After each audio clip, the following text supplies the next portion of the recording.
নমস্কার, খবর পড়ছি Kolkata news TV YouTube channel থেকে। আমি শাশ্বতী দাস। প্রথমেই হেডলাইন্স। মোদির গদি বেশি দিন টিকবে না, দাবি রাহুল গান্ধীর। রাজ্যে মহিলাদের জন্য সুখবর, লক্ষ্মীর ভান্ডারের পর চালু হচ্ছে অন্নপূর্ণা ভান্ডার। কত টাকা পাওয়া যাবে? শুভেন্দুর বিরাট জয়, ফের মমতা পুলিশের ঘুম কাড়ল আদালত।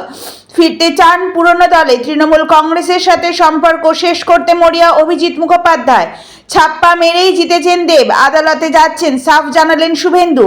আমার সঙ্গে ওদের নেতাদের কথা হয়, বিজেপির ফাঁস অফিসেই দাঁড়িয়ে অভিষেকের প্রশংসায় সৌমিত্র খা। বিস্তারিত প্রতিবেদনে যাওয়ার আগে অনুরোধ করব, আমাদের চ্যানেলটি সাবস্ক্রাইব করুন এবং পাশে থাকা বেল আইকনটি প্রেস করে আমাদের সঙ্গে থাকুন।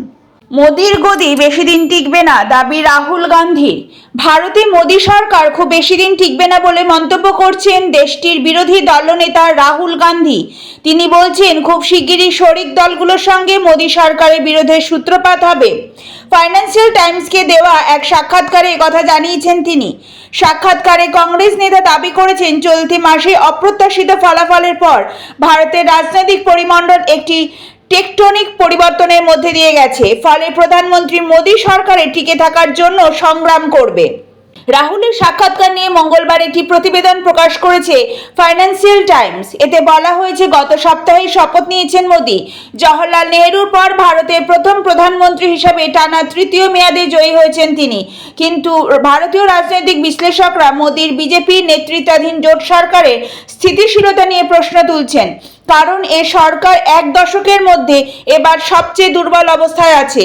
2014 সালে ক্ষমতায় যাওয়ার পর এবারই প্রথম নির্বাচনের সংখ্যাগরিষ্ঠতা হারিয়েছে বিজেপি। ক্ষমতা বজায় রাখতে দলটি তাই মিত্র দলগুলোর ওপর নির্ভর করতে বাধ্য হচ্ছে। অন্যদিকে নির্বাচন ফলাফলে রাহুল গান্ধীর কংগ্রেস পার্টির নেতৃত্বাধীন বিরোধী জোট পূর্বাভাসের চেয়েও অনেক ভালো সাফল্য পেয়েছে। ভারতের লোকসভার 543টি আসনের মধ্যে 234টি আসনে এবার জয় পেয়েছে এই জোট। আর বিপুল জয়ের পূর্বাভাস নিয়ে শেষ পর্যন্ত ম্যাট্রিক 293 আসনে জয় পেয়ে ক্ষমতায় আছে মোদির বিজেপি নেতৃত্বাধীন জোট। নির্বাচনের এই ফলাফল বিরোধী নেতা রাহুল গান্ধীকে অনেক আত্মবিশ্বাসী করে তুলেছে। ধারণা করা হচ্ছে, নির্বাচনের পর ভারতের নতুন পার্লামেন্টের বিরোধী দলীয় নেতা হিসাবে রাহুলের নাম ঘোষণা করবে কংগ্রেস নেতৃত্বাধীন জোট ইন্ডিয়া। নির্বাচনী ফলের পরিসংখ্যান টেনে ফাইন্যান্সিয়াল টাইমসকে রাহুল বলেন, সংখ্যাগুলো এমন যে এগুলো খুব ভঙ্গুর এবং সামান্য ঝামেলা হলেও সরকারের পতন ঘটে যাবে। মূলত একটি শরিক দল বেঁকে বসলেই হবে। রাহুল গান্ধী দাবি করছেন, মোদির শিবিরে আগে থেকেই বড় অসন্তোষ ছিল। শুধু তাই নয়, এসব ঝামেলার সূত্র ধরে আগে থেকেই মোদির পক্ষের কিছু নেতা বিরোধী জোটের সঙ্গে যোগাযোগ রক্ষা করে আসছে। যদিও এই বিষয়ে বেশি কিছু জানাতে অনীহা প্রকাশ করেন কংগ্রেস নেতা। রাজ্যের মহিলাদের জন্য সুখবর, লক্ষ্মীর ভান্ডারের পর চালু হচ্ছে অন্নপূর্ণা ভান্ডার। কত টাকা পাওয়া যাবে?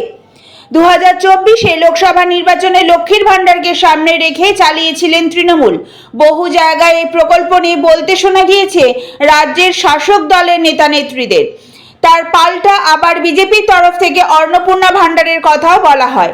রাজ্যের বিরোধী দলনেতা শুভেন্দু অধিকারী থেকে শুরু করে বিজেপির রাজ্য সভাপতি সুকান্ত মজুমদার প্রত্যেকেই ভোটের সময় অন্নপূর্ণা ভান্ডারকে সামনে রাখেন।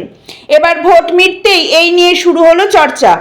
পশ্চিমবঙ্গ সরকারের লক্ষ্মীর ভান্ডার প্রকল্পে জেনারেল কাস্টের মহিলারা প্রত্যেকে মাসে 1000 টাকা এবং তফসিলি জাতি, উপজাতি এবং অনগ্রসর জনজাতির মহিলারা মাসিক 1200 টাকা করে ভাতা পান।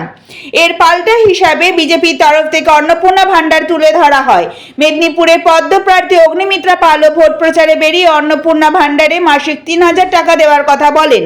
এবার এই নিয়ে ফ্লেক্স পড়ল মেদিনীপুর সদর ব্লকের গুড়গুড়িপালে। মেদিনীপুর সদর ব্লকের মণিদাহ গ্রাম পঞ্চায়েতে গুড়গুড়িপাল পূর্ব গ্রাম সংসদ পূর্ব পঞ্চায়েত ভোটে বিজেপি দখলে চলে যায়। এবার লোকসভা নির্বাচনে এই সংসদে তৃণমূলের জুন মালিয়ার থেকে এগিয়েছিলেন বিজেপির অগ্নিমিত্রা পাল।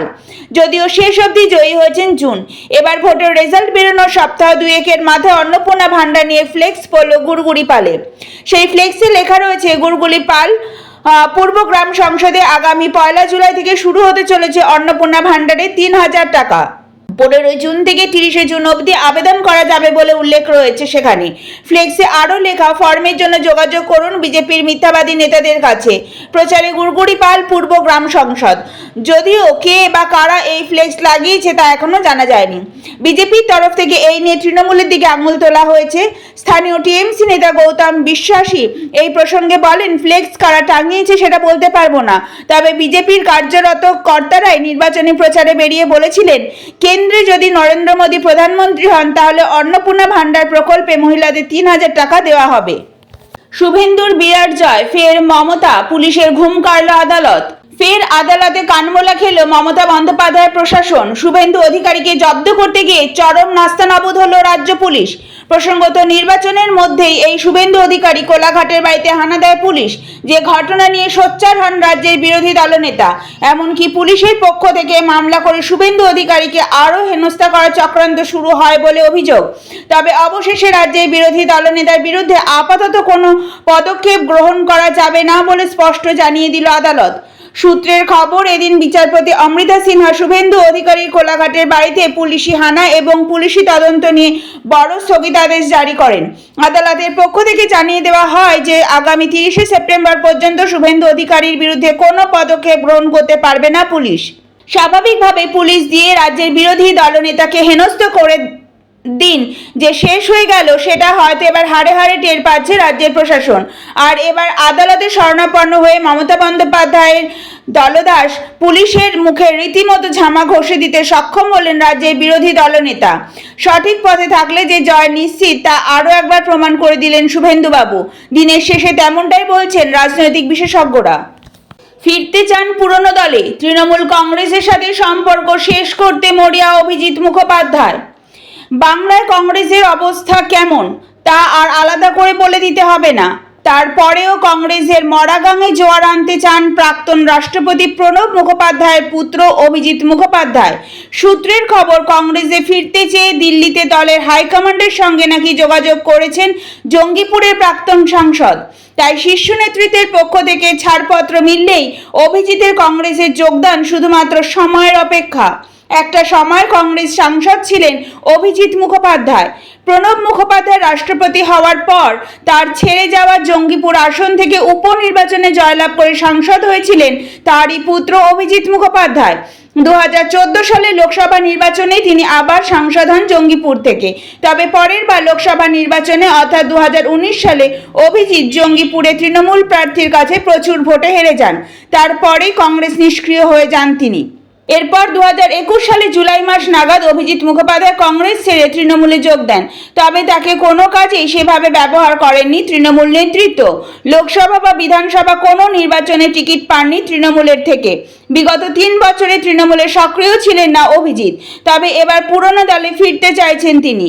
অভিজিৎ বাবু জানান, তিনি এবং তার অনুগামীরা তৃণমূল কংগ্রেসে থাকলেও কংগ্রেসে ফেরার ইচ্ছা প্রকাশ করছেন। গত কয়েক বছর ধরে একের পর এক দুর্নীতিতে যেভাবে তৃণমূলের নাম জড়াচ্ছে, তাতে সেই দলে আর থাকতে চাইছেন না তিনি।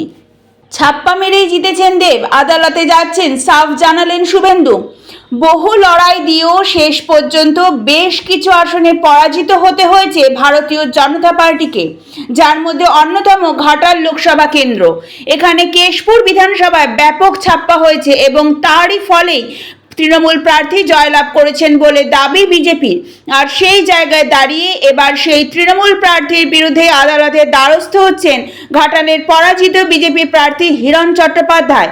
এদিন সেই বিষয়টি তুলে ধরেন দেবকে আরেকবার বিড়ম্বনার মুখে ফেলেন বিরোধী দলনেতা শুভেন্দু অধিকারী। প্রসঙ্গত, এদিন সাংবাদিকদের একটি প্রশ্নের উত্তরে ঘাটালের তৃণমূল সাংসদকে অস্বস্তির মুখে ফেলে দেন রাজ্যের বিরোধী দলনেতা শুভেন্দু অধিকারী। তিনি বলেন, হিরণ চ্যাটার্জি আদালতে যাচ্ছে, যে সমস্ত ওয়েব ক্যামেরাগুলো আছে সেগুলো ফরেন্সিক ল্যাবে দিলেই বোঝা যাবে যে ঘাটালের তৃণমূল প্রার্থী কিভাবে জিতেছেন। অর্থাৎ শুভেন্দু অধিকারী কার্যত নিশ্চিত যে ঘাটালে দেব ছাপ্পা মেরে অবৈধ উপায়ে জয়লাভ করেছেন। তাই এবার তার বিরুদ্ধে আদালতে গিয়ে সেলিব্রিটি তৃণমূলের সাংসদকে নয়া চাপের মুখে ফেলতে প্রস্তুত গেরুয়া শিবির। শুভেন্দু অধিকারীর বক্তব্যের পর তেমনটাই বলেছেন রাজনৈতিক বিশেষজ্ঞরা। অন্যদিকে আরেকটি খবর হচ্ছে, আমার সঙ্গে ওদের নেতাদের কথা হয়। বিজেপি অফিসের সামনেই দাঁড়িয়ে অভিষেকের প্রশংসা সৌমিত্র খাঁর। বারে বারে বিতর্কিত কথা বলে খবরে থাকেন সৌমিত্র খাঁ, তবে তিনি ভাঙতে নারাজ, মন্ত্রিত্ব পাননি, এ নিয়েও ইঙ্গিতপূর্ণ মন্তব্য করলেন বিষ্ণুপুরের সাংসদ। লোকসভা নির্বাচনে গতবারের 18 আসনকে এবার ছাপিয়ে যাবে দল, এমন কথাবার্তায় ঘোরাফেরা করছিল রাজ্য বিজেপি নেতাদের মুখ। এক্সিট পোলেও তাদের অনেক বেশি আসন দেওয়া হয়েছিল, এর কোনোটাই ভোটের ফলাফলে দেখা যায়নি। এ নিয়েও মুখ খুলেন বিষ্ণুপুরের বিজেপি সাংসদ সৌমিত্র খাঁ। শুধু তাই নয়, অভিষেকের ভূয়সী প্রশংসা করলেন বিষ্ণুপুরের সাংসদ। বুধবার সল্টলেকে বিজেপি দপ্তরে এসে সৌমিত্র বলেন, আমাদের সিদ্ধান্তে কিছু ভুল ছিল, কিছু চেয়ার সঠিক, কিছু চেয়ারে ভুল সিদ্ধান্ত হয়। ভোটের আগে আমার মত নেওয়া হয়নি। একাধিকবার সাংসদ হয়েছেন সৌমিত্র খাঁ, কিন্তু তাকে এবার কেন্দ্রীয় মন্ত্রী করা হয়নি, বরং মন্ত্রিত্ব পেয়েছেন সুকান্ত মজুমদার ও শান্তনু ঠাকুর। অনেকটাই সেই দিকে ইঙ্গিত করে সৌমিত্র বলেন, কেন্দ্রীয় নেতৃত্বের সঙ্গে কথা হয়েছে, যোগাযোগ রাখছি। পদ কিভাবে ছিনিয়ে নিতে হয় আমি জানি, সহজে কিছু পাওয়া যায় না, ছিনিয়ে নিতে হয়। চেয়ার কখনো স্থায়ী হয় না। সৌমিত্রের বিরুদ্ধে এবার তৃণমূল থেকে লড়াই করেছিলেন তার প্রাক্তন স্ত্রী সুজাতা মণ্ডল। অল্প ভোটের ব্যবধানে তিনি পরাজিত হয়েছেন। সৌমিত্র বলেন, আমি কাপড় ছাড়ার পর সেটা আর ফেরত নিই না। সুজাতাকে বলেছিলাম তৃণমূলে গেলেও আর গ্রহণ করব না, কিন্তু যেটা ধরি সেটা আর ছাড়ি না। এবার বিপুল ভোটে ডায়মন্ড হারবার থেকে জিতেছেন অভিষেক বন্দ্যোপাধ্যায়। নিজের কেন্দ্র সামলে তিনি গোটা রাজ্য চষে বেরিয়েছেন। মমতা বন্দ্যোপাধ্যায়ের পরে তাকে বেশি সক্রিয় দেখা গিয়েছে তৃণমূলে। এ নিয়ে আজ সৌমিত্র বলেন, অভিষেক ভোটে ভালো কাজ করেছে, এটা আমি বলছি। আমার সঙ্গে ওদের রাজ্য নেতা, জেলার নেতার কথা হয়, কিন্তু তার মানে এটা নয় যে আমি তৃণমূলে চলে গিয়েছি।